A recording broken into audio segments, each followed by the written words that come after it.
example, a pattern for other believers.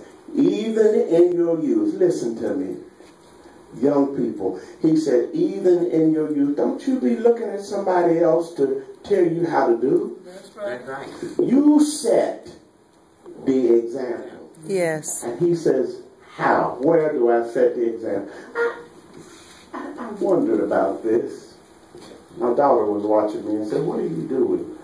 Whose example do you follow? Where do you look for your example? Some of y'all know whose back that is without even telling you. You know all of these people. You know what they're famous and infamous for. You know how crazy they might be. All right. You know how many facelifts you keep up with all of that stuff. But whose example? These are areas where he said to look to be a good example in your speech, the way you talk, what you say. You know, if you got to talk, and the only way you can express yourself in all them other words. Help us, Jesus.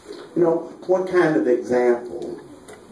Y'all heard that expression, if you can't be a good example, be a horrible warning?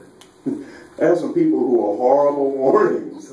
I tell you, you wouldn't want to listen to them talk, because every other word that comes out, the things that they endorse, the things that they stand for, the things that they do are inappropriate for a Christian example. That's right.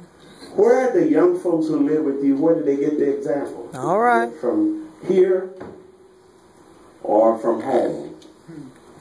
Conduct, the way that we conduct ourselves, the way we deal with folk, the way we treat folk, in our love and our faith and our purity. He said those ought to be all areas where Timothy, young minister who happens to be single, stomach problems, with all of the issues, dealing with people who are older than you every day in ministry, he said you should be an example in those things.